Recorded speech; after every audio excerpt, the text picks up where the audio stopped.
আমরা শুনছি এটা গাইবি মসজিদ নামে পরিচিত। অনেক মানুষ আসে দেখার জন্য। ওগুলো গাইবি আমলে মনে হয় মুসলমান ছিলই না। ঘন জঙ্গলের ভেতর একসময় লুকিয়েছিল এই স্থাপনা। হঠাৎ করেই মানুষের নজরে পড়ে 533 বছর পুরনো এই মসজিদ। মোঘল ও সুলতানি আমলের নান্দনিক স্থাপত্যের এই নিদর্শন স্থানীয়দের কাছে পরিচিত গায়েবী মসজিদ নামে। হবিগঞ্জ সদর উপজেলার উচাইলে প্রায় 6 একর জমির উপর দাঁড়িয়ে আছে ঐতিহাসিক শঙ্করপাশা শাহী জামে মসজিদ। 15 শতাব্দীতে নির্মিত এই প্রাচীন স্থাপত্য এখনও বহন করছে সুলতানি আমলের ইতিহাস। জানা যায় 1493 সালে সুলতান আলাউদ্দিন হোসেন শাহর প্রশাসনিক কর্মকর্তা মজলিস আমিন এই মসজিদের নির্মাণ কাজ শুরু করেন। দীর্ঘ 20 বছর কাজ চলার পর 1513 সালে শেষ হয় নির্মাণ কাজ। মসজিদের পাশেই রয়েছে স্থপতি মজলিস আমিনের মাজার। কালের বিবর্তনে একসময় মসজিদের চারপাশ ঘন জঙ্গলে ঢেকে যায়। দীর্ঘদিন মানুষ জানতই না এখানে এমন একটি ঐতিহাসিক স্থাপনা রয়েছে। পরে জঙ্গলে আবাদ করতে গিয়ে স্থানীয়রা হঠাৎ আবিষ্কার করেন এই মসজিদ। সেই থেকেই অনেকের কাছে এটি গায়েবী মসজিদ নামে পরিচিত। মসজিদটি একটি একচালা বিশিষ্ট পাকা স্থাপনা। দৈর্ঘ্য ও প্রস্থ প্রায় সমান, 21 ফুট 6 ইঞ্চি। মসজিদে রয়েছে মোট 4টি গম্বুজ। মূল ভবনের উপর রয়েছে একটি বড় গম্বুজ, আর বারান্দার উপর রয়েছে 3টি ছোট গম্বুজ। মসজিদটিতে রয়েছে 15টি দরজা ও জানালা, সবগুলো প্রায় একই আকারের। এছাড়া রয়েছে 6টি কারুকার্য খচিত স্তম্ভ। ছাদের কার্নিশ তৈরি করা হয়েছে বাঁকানো ধনুক আকৃতিতে। মধ্যযুগীয় স্থাপত্য শিল্পের এক অনন্য নিদর্শন এই শঙ্করপাশা শাহী জামি মসজিদ। মসজিদের দেয়ালে রয়েছে পোড়ামাটির তৈরি অসাধারণ কারুকাজ। অসংখ্য নকশাকাটা ফলক দেয়ালের গায়ে বসানো হয়েছে। এই নান্দনিক অলঙ্করণ সহজেই দর্শনার্থীদের দৃষ্টি কেড়ে নেয়।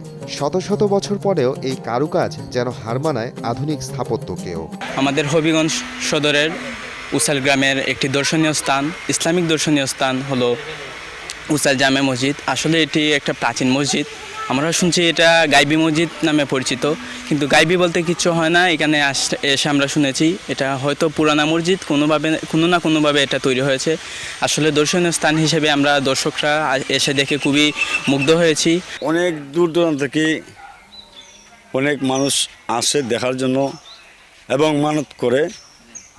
যে মানত করে আল্লাহ তাদের আশা পূর্ণ করে। মসজিদের মাধ্যমে মানুষ নানানখান থেকে আসে। কোনো বসার জায়গা হয় নাই, বা টাউলিখানা নাই, বা এখানে একটা প্রতি বছরে একটা বসার উরস হয়। এই উরসেরও জায়গা বাসা আমরা দিতে পারি না। এটা খুব পুরাতন, মানে বাংলাদেশে এরকমভাবে আর দুই তিনখানা আসেন কিনা আমরা জানা মতো নয়, জানি না। এটা গাইবি নামে পরিচিত।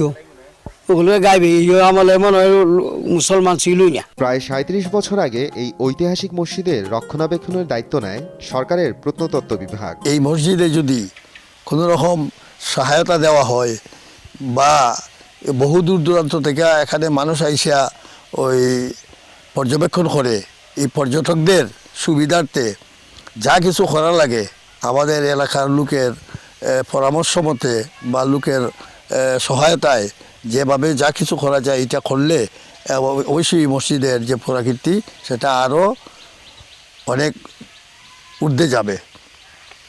এরপর এখানে একজন অলি আছেন, অলির মাজারও সুন্দর করিয়া আরও কারুকার্য করিয়া যদি করা হয় তাহলে এটার আরও সুন্দর হবে। এবং মসজিদের নামাজের একেবারে সম্পূর্ণ বিঘ্ন করতেছে। এখানে প্রায় 500 মুসল্লির নামাজ হয়, তো খুব কষাকষিভাবে আমরা নামাজ পড়ি। 5 শতকের বেশি সময় ধরে ইতিহাসের সাক্ষী হয়ে দাঁড়িয়ে আছে এই প্রাচীন মসজিদ। এর অনন্য স্থাপত্য আর রহস্যময় ইতিহাস দেখতে দেশের বিভিন্ন প্রান্ত থেকে, এমনকি বিদেশ থেকেও আসেন পর্যটকরা। সঠিক সংরক্ষণ ও উন্নয়ন হলে এই ঐতিহাসিক স্থাপনাটি হতে পারে বাংলাদেশের অন্যতম গুরুত্বপূর্ণ ধর্মীয় ও পর্যটন আকর্ষণ। সময় সংবাদ, হবিগঞ্জ।